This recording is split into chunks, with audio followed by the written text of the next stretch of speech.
ఇవాళ టీడీపీ రెండో జాబితా విడుదల కానుంది. 25 మంది అభ్యర్థులను ప్రకటించే ఛాన్స్ ఉంది. పొత్తులో భాగంగా 175 అసెంబ్లీ స్థానాల్లో 31 సీట్లు జనసేన బీజేపీకి వెళ్ళాయి. అలాగే 8 లోక్సభ సీట్లు ఆ రెండు పార్టీలకు కేటాయించింది. టీడీపీ 144 అసెంబ్లీ సీట్లు 17 లోక్సభ సీట్లలో పోటీ చేయనుంది. ఇప్పటికే 94 అసెంబ్లీ స్థానాలకు ఆ పార్టీ అభ్యర్థులను ప్రకటించింది. ఇంకా 50 సెగ్మెంట్లకు అభ్యర్థులను ప్రకటించాల్సి ఉంది. రెండో విడతలో వీలైనంత ఎక్కువ స్థానాలకు టికెట్లు కన్ఫర్మ్ చేస్తారని టీడీపీ ఆశావాహులు ఎదురు చూస్తున్నారు. అయితే పొత్తులో భాగంగా వదులుకుంటున్న నియోజకవర్గాల్లో చెలరేగుతున్న అసమ్మతిని చల్లబరిచే పనిలో ఉన్నారు పార్టీ పెద్దలు.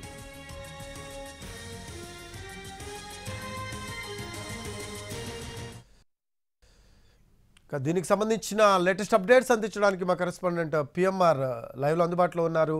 పిఎంఆర్, ఇవాళ టీడీపీ రెండో జాబితా విడుదల కానుంది. సో ముఖ్యంగా ఎవరెవరి పేర్లు ఈరోజు ప్రకటించే అవకాశం ఉందంటారు?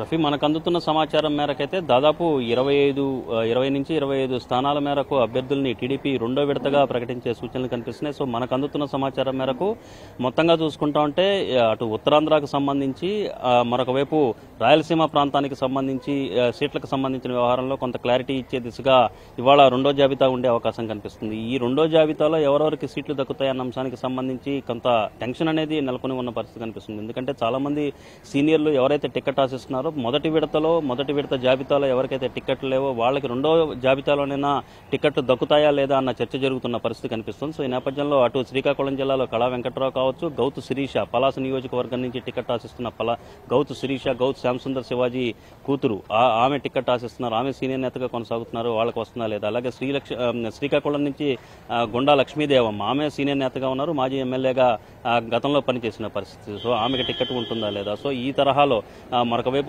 చూసుకుంటా ఉంటే సోమిరెడ్డి చంద్రమోహన్ రెడ్డి సర్వేపల్లి నుంచి టికెట్ ఆశిస్తున్నారు. మరొక వైపు బండారు సత్యనారాయణమూర్తి పెందుర్తి టికెట్ ఆశిస్తున్నారు. ఆయనకి పెందుర్తి నియోజకవర్గాన్ని జనసేనకు కేటాయించడంతో ఆయనకు వేరే చోట మాడుగుల నియోజకవర్గాన్ని కేటాయిస్తున్నారనే చర్చ అయితే జరుగుతుంది. ఈ నేపథ్యంలో బండారు సత్యనారాయణమూర్తికి ఈ రెండో విడత జాబితాలో అవకాశం ఉంటుందా లేదా అని కూడా ఆయన అనుచరులు కావచ్చు, ఆయన కావచ్చు ఎదురు చూస్తున్న పరిస్థితి కనిపిస్తుంది. అలాగే గంటా శ్రీనివాసరావు చీపురుపల్లి నియోజకవర్గం నుంచి పోటీ చేయాల్సిందిగా పార్టీ వైపు నుంచి ఒత్తిడి వస్తున్న క్రమంలో ఆయన ఏం చేయాలన్న అంశానికి సంబంధించి కూడా కొంత తర్జన పడుతున్న పరిస్థితి కనిపిస్తోంది. సో ఈ క్రమంలో గంటా పేరుని ఇవాళ ప్రకటిస్తే దానికి గంటా ఏ విధంగా స్పందిస్తారనేది కూడా కొంత ఆసక్తికరమైన పరిణామంగా కనిపిస్తోంది. సో సోమిరెడ్డి చంద్రమోహన్ రెడ్డి ఇక్కడ మైలవరం నియోజకవర్గానికి వచ్చేసరికి దేవినేని ఉమామహేశ్వరరావు, కృష్ణా జిల్లాలో దేవినేని ఉమామహేశ్వరరావు, అలాగే గుంటూరు జిల్లాలో ఎరపతినేని శ్రీనివాసరావు, దెందులూరు నియోజకవర్గం నుంచి టికెట్ ఆశిస్తున్న చింతమనేని ప్రభాకర్. సో ఇటువంటి సీనియర్ నేతలు ఎవరైతే ఉన్నారో వాళ్ళందరికీ కూడా ఈసారి రెండో విడత జాబితాలోనైనా టికెట్ వస్తుందా లేదా అన్న